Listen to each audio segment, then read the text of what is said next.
안녕하십니까. 백만개미 한세구입니다. 11월 28일 화요일 시장 정리하겠습니다. 아침에 끝난 그 뉴욕 시장은 그 채권 금리가 하락했고 또 블랙 프라이데이의 매출이 굉장히 선방했음에도 불구하고 그 미국 그 주택 지표 등 뭐 이런 그 경기 둔화 우려 때문에 3대 지수가 모두 약보합권에 마감을 하면서 끝냈습니다. 다우는 마이너스 0.16, 나스닥은 마이너스 0.07, S&P 500도 마이너스 0.20% 이렇게 해서 3대 지수가 모두 약보합권에 마감을 했습니다.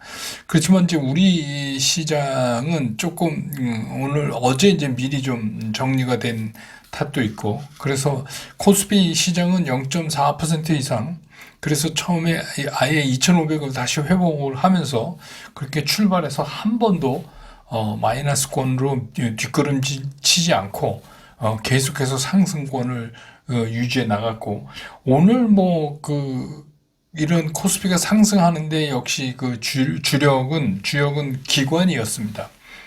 기관, 특히 이제 금융투자였는데, 이게 이제 보면은 오늘 그 기관이 그 선물 매도를 했거든요. 그래서 상당 부분은 현물 매수를 할 수밖에 없었던 부분도 좀 있고, 뭐, 그렇게 저렇게 해서, 오늘 그 기관이 우리 흔히 하는 말로, 주가 상승하는데 열일했습니다. 그래서 오늘 코스피 시장에서 외국인은 최종적으로 943억을 순매도했고, 기관은 5,723억을 순매수했고, 개인은 4,805억을 순매도를 했습니다. 그래서 오늘 지수는 2,521.76포인트, 어제보다 1.05% 상승하면서 장을 끝냈습니다. 코스닥 시장도 출발은 한 0.2% 가까이 상승하면서 출발을 했고, 코스닥 역시 지속적으로 그 지수 상승 쪽으로 이렇게 가닥을 잡아서 이렇게 가기는 했는데, 좀 뭐 이렇게 강하게 확확 밀어 올리지는 못했지만 그래도 좀 스테디하게 이렇게 그 상승해 가는 그런 모습을 보였던 하루였습니다. 오늘 코스닥 시장에서 외국인들만 샀는데 1,158억을 순매수했고요. 기관은 362억을 순매도했고, 개인은 404억을 순매도했습니다. 그래서 오늘 코스닥 지수는 816.44포인트, 어제보다 0.76% 상승하면서 오늘 장을 마감을 했습니다. 기술적으로 보면 어제 제가 이제 여러분한테 말씀드렸죠. 오늘 양봉이 안 나오면 조금 조정권으로 들어간다 그랬는데, 다행히 오늘은 양봉을 그려내면서 이제 그 시장이 안고 있는 추가 상승에 대한 기대를 그대로 이어가는 그런 모습을 오늘 보여줬습니다. 그래서 오늘 양봉이 굉장히 중요한 날이었는데 그런 양봉을 만들었다는 게 참 다행스럽다, 이렇게 좀 긍정적이다, 다행스럽다기보다는 그렇게 보입니다. 오늘 그 서울 외환시장 환율은 달러당 1293원 70전에 끝나면서 다시 10원 10전이 내렸습니다. 오늘 시총 상위를 보면 아주 뭐 재밌습니다. 기관은 삼성전자서부터 셀트리온까지 해서 셀트리온 제외하고 전부 샀어요. 셀트리온만 4억 정도 순매도를 하고, 삼성전자도 1368억, 그 다음에 SK 하이닉스도 294억, 현대차도 56억, 기아도 156억, 이렇게 샀습니다. 외국인들은 오늘 그 삼성전자, 포스코홀딩스, 삼성바이오, 네이버, 셀트리온 이렇게만 샀어요. 그래서 삼성전자 외국인들은 오늘 408억. 오늘 삼성전자 외국인들끼리도 원 없이 팔고 원 없이 사고 뭐 그랬습니다. 뭐 보면 뭐 골드만삭스는 좀 파는 쪽에 있었고, 다른 기관들은 좀 사는 쪽에 있었고, 뭐 그래서 서로 엇갈리는 그런 모습을 좀 오늘 보였습니다. 그래서 삼성전자, 삼성바이오, 포스코홀딩스, 네이버는 기관하고 외국인이 동시에 순매수한 그런 종목이 되겠습니다. 코스닥 넘어가서 보면 에코프로 BM, 에코프로 LNF 중에서 외국인들은 에코프로만 255억 순매수를 했고, 에코프로 BM, LNF는 전부 팔았어요. 그 다음에 그 기관은 세 종목 전부 샀습니다. 에코프로 BM 141억, 에코프로 57억, LNF 26억 이렇게 해서 세 종목을 다 순매수 우위를 오늘 보였습니다. 셀트리온 헬스케어는 외국인만 66억 샀고 포스코 DX도 외국인이 235억을 순매수를 했습니다. 오늘 이제 뭐 섹터별로 보면 뭐 그냥 답 나올 게 나왔는데 이제 첫 번째 눈에 띄는 게 이제 웹툰입니다. 이거는 그 전에도 움직였죠, 웹툰은. 근데 문체부가 어제 그 이제 만화 웹툰 산업 그 현장 간담회를 개최했는데 이 자리에서 이제 문체부 장관이 웹툰 또 국가가 나서서 이게 진흥할 필요가 있다. 이렇게 얘기를 해서 정책 지원 등 뭐 문체부가 키울 수 있는 것 준비하겠다. 이렇게 얘기를 했다 그래요. 정책 지원. 예. 잘 가고 있어요. 지금 웹툰은. 네. 그 다음에 이제 그 조선인데, 조선은 뭐 여러분 아시지만 요새 연일 얘기가 나오잖아요. 그래서 뭐 K조선, 이제 K조선이라고 얘기하는데 우리나라 조선산업, LNG선에 의해서 암모니아선도 수주를 뭐 우리 흔히 쓰는 말로 싹쓸이 해가는 그래서 전 세계의 그 초대형 암모니아선의 한 76% 정도를 다 우리나라가 갖고 온다 그래요. 대단한 거죠. 그래서 또 뭐 어제도 잠깐 말씀드렸죠. 하나오션이 초대형 그 암모니아 운반선 1630억에 수주한 거. 그래서 이게 수주량이 굉장히 자꾸 늘어나니까 배 인도 시기도 자꾸 늦어지고 그러다 보니까 이제 일부 조선사들이 해외에 있는 그런 조선소를 인수하는 방안도 지금 검토 중이다. 뭐 이런 얘기들이 계속 나오면서 조선 관련도 오늘 올랐고. 그 다음에 이제 뭐 MLCC 적층 세라믹 콘덴사 이건 이제 한 증권회사가 리포트를 하나 내놨어요. 근데 이제 내년에 IT 수요가 굉장히 반등하면서 이런 전장용 MLCC도 굉장히 많이 성장할 거다. 이런 리포트에 힘입어서 오늘 좀 이제 많이 움직이는 쪽에 섰고, 그 다음에 이제 로봇입니다. 로봇도 오늘 이제 삼성전자가 신사업으로 그 신사업만 전담하는 이제 조직을 새롭게 구성했잖아요. 그런데 삼성전자가 이제 미래 먹거리로 로봇을 육성하고 있는 중이니까 이 로봇 산업 확장해 나가는 거와 발맞춰서 큰 M&A들이 일어나지 않겠느냐 하는 그런 기대 때문에 오늘 좀 로봇 쪽도 올라갔습니다. 뭐 그 밖에 뭐 이제 뭐 줄기세포 관련 일부하고 뭐 이렇게 움직이는 것도 오늘 보였습니다. 그래서 오늘 시장을 한마디로 정리해 보면 결국은 올라갈 수밖에 없었던 것들이 올라간 날이다. 그래서 그동안에 이제 뭐 제가 썸네일이나 이런 쪽에 자주 올려드렸던 것들은 오늘 다 선전하고 있어요. 근데 또 그것들 보면 다 그게 매매원칙상 모양이 상당히 좋아요. 그러니까 이제 그렇다. 이제 뭐 상당히 뭐 오늘 외국인이 제일 많이 산 것 같은데, HPSP 같은 거는 오늘 또 많이 올랐어요. 아무튼, 그런 날이었다. 이렇게 볼 수 있습니다.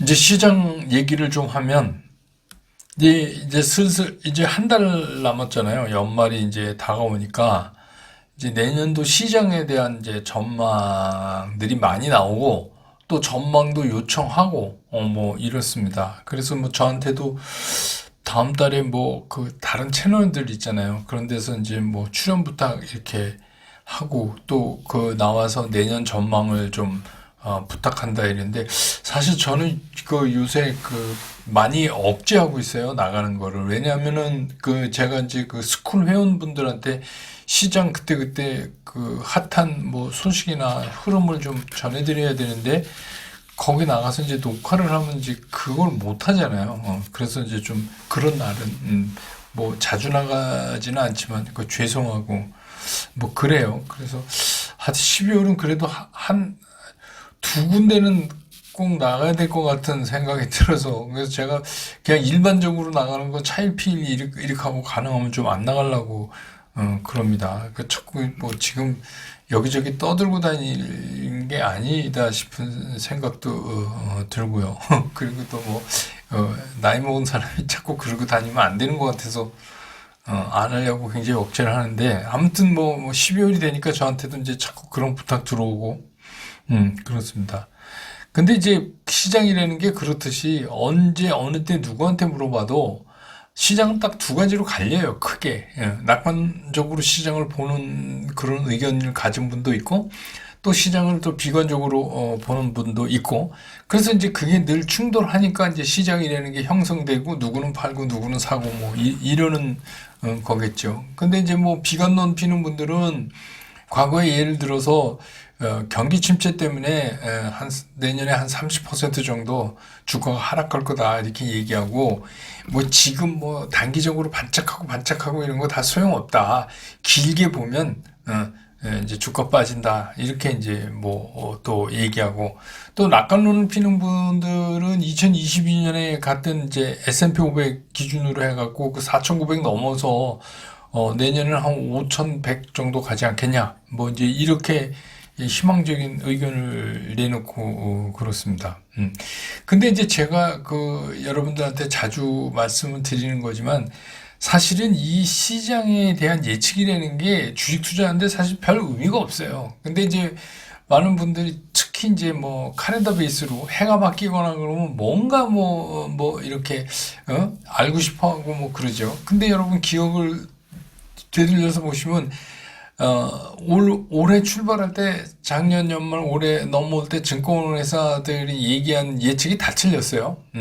그러니까 그게 참 사실 의미가 없는데도 또 안 들으면 굉장히 좀 불안하고 뭐 그렇잖아요. 근데 제가 이제 그 증권회사에 입사한 게 그 1977년도입니다. 1977년도. 예.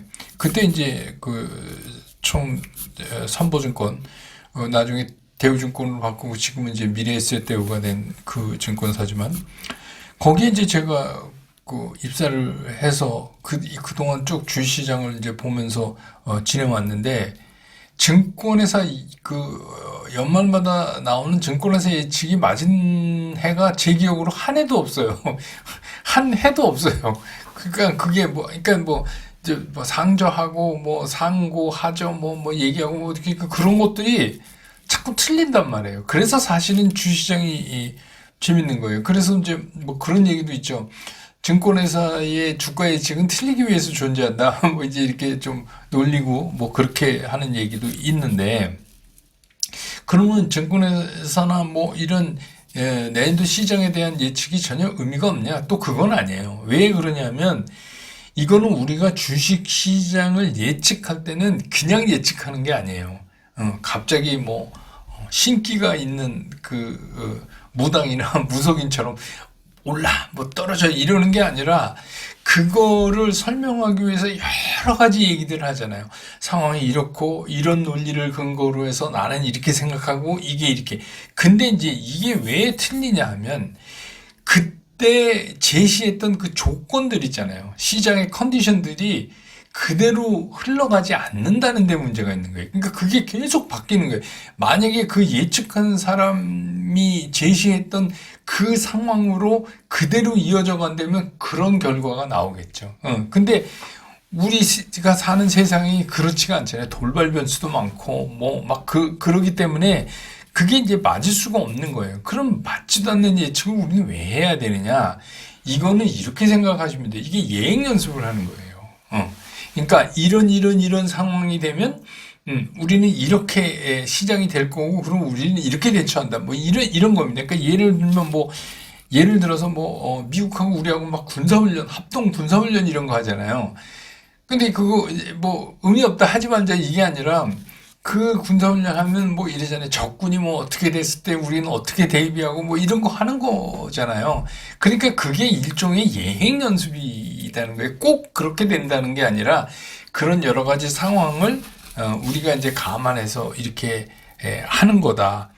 이렇게 보시면 돼요. 그렇다면 이제 우리가 여기서 알아야 될 게 뭐냐면, 그렇기 때문에 내가 생각하고 있는 시장의 예측이 틀릴 수 있다는 거예요. 아니요, 틀릴 가능성이 더 높아요. 왜냐하면 내가 생각하고 내가 하는 그 상황이 그대로 진행된다고 볼 수가 없잖아요. 하도 변수들이 출현하니까 내가 예를 들어서 어떤 산업에 대해서 이렇게 좋을 거라고 생각하는데 정작 흘러가는 거 보니까 다른 변수들이 막 생기면서 이 산업이 그렇지가 않은 거예요. 그러면 어떻게 해요? 그 결과는 상황이 바뀌었기 때문에 결과는 당연히 바뀌죠. 그렇기 때문에 제일 중요한 게 뭐냐면 내가 생각하고 있는 시장의 예측은 틀릴 수 있다라는 마음가짐을 여러분이 갖고 계시면 굉장히 편해요. 그게 무슨 얘기냐? 그러면 시장 환경이 바뀐 거에 대해서 내가 빨리 대처를 할 수가 있어요. 그러면 쉽게 얘기해서, 덜 깨진다 이거죠. 손해가 덜 난다 이거예요. 그런 마음가짐을. 근데 내가 생각하는 건 옳다. 이렇게 되면 이때부터는 이제 그 주식 투자의 결과가 골치 아파지는 거예요. 그러니까 얼마 전에 여러분 경험하시고 뭐 지금도 그러고 있지만 어떤 섹터 있죠? 여러분 잘 아시는. 그 섹터에 대한 무조건적 신뢰. 예, 무조건적 신뢰. 그러니까 뭐 이게 거의 종교나 이데올로기까지 간 거예요. 그래서 그거를 자기랑 반대 의견을 내는 사람도 존재한다는 거를 아예 용납을 안 하는 거예요. 그러니까 막 쫓아가서 그런 리포트 쓴 애널리스트 막, 공경에 빠뜨리고, 뭐, 이렇게, 근데 그 결과가 뭐냐. 지금까지 힘든 거예요. 그런 거에 빠져 있으면. 그러니까 그런 게 안 하려면 뭐냐면, 내가 생각하는 게 틀릴 수도 있다라는 생각을 한쪽에 갖고 계셔야 돼요.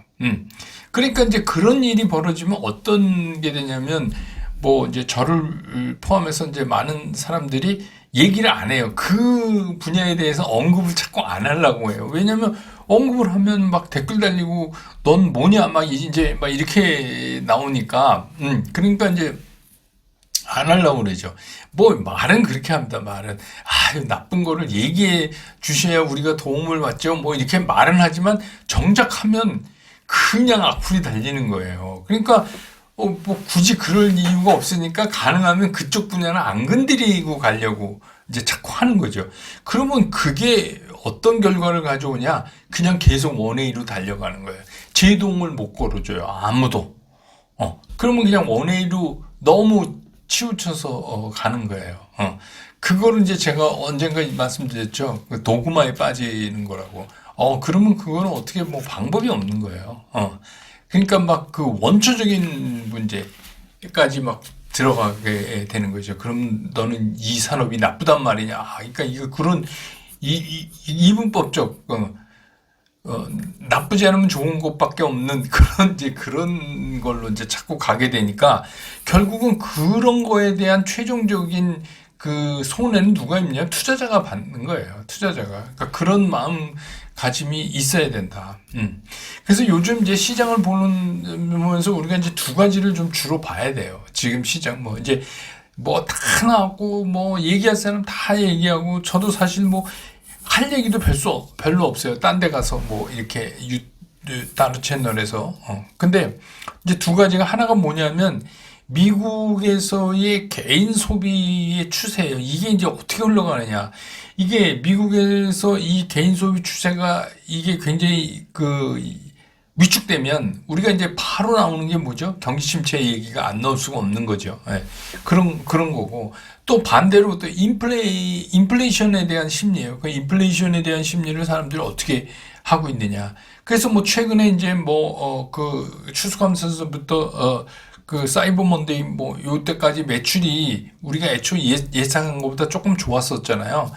좋았었는데 이제 그것도 한쪽에서는 그래도 매출이 우리가 예상한 것보다 높아서 다행이다. 뭐 이렇게 이제 보는 측이 있는가 하면 또 그걸 나쁘게 보는 사람은 그거 카드 연체해서 다 산 거라 소비한 거라 결국은 빚에 돌아와서 이제 니네 혼날 거다. 이제 이런 식으로 빚으로 쓴 거다. 막 이렇게 해석을 하니까 언제나 시장은 이 양쪽이 다 이게 가능한 거죠.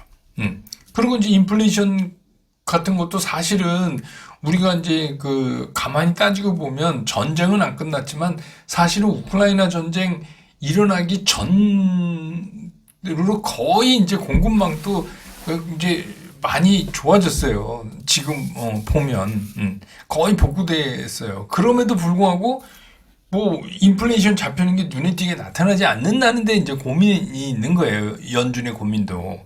그러면 이제 그게 뭐냐면 그냥 심리적으로 기대 인플레이션이라고 그러죠. 그거를 모든 사람들이 그걸 갖고 있게 되는 거죠.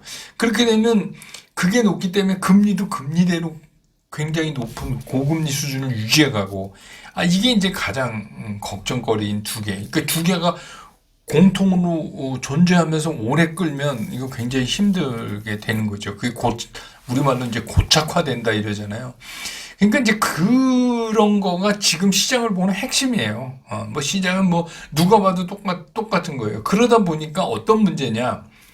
조금만 이게 틀어져도 그 결과치에 대해서 굉장히 다른 의견을 가지고 있어요. 그래서 이제 제일 좋은 방법은 우리는 이제 거기다가 뭐 이제 그 공매도 금지 이후에 외국인들 수급도 또 체크해야 되고 할 일이 많아요. 변화되는 걸 체크해야 될 게 이제 더 있죠. 그래서 어차피 이런 변수가 많은 시장이니까 우리가 이제 최대한도로 뭘 예측하고 뭐 이렇게 하는 거는 만약에 이렇다면 이렇습니다라고 이제 하는 거잖아요. 그거는 뭐 한다 하더라도 맞추려고 하는 것보다는 내가 생각하고 있는 그 예측이 틀릴 수 있다. 그런 유연성을 좀 갖고 있는 게 주식 투자하기 상당히 편한 거죠. 그런 분들이 되게 들깨져요. 그러니까 여러분도 그런 연습을 많이 막 고집 가지고 하는 게 주식 투자가 아니거든요. 저는 이제 그렇게 생각합니다. 그래서 이제 오늘 이 시장 전체에 대해서 그런 말씀을 좀 드렸고, 오늘 이제 백만금의 스쿨에서는 오늘 이제 그 택배하고 해외 직구에 관련된 이제 뭐 종목들 또 우리가 놓치기 쉬운 거 이런 거에 대해서 집중 분석한 자료가 한 6시쯤 올라올 것 같습니다. 그거 참고로 해서 많이 좀 보아 놓으시기 바랍니다. 공부해 놓으시기 바랍니다. 오늘 시장 정리 이렇게 끝나고 저는 또 내일 장 끝난 다음에 다시 여러분 곁으로 돌아오겠습니다. 여러분 고맙습니다.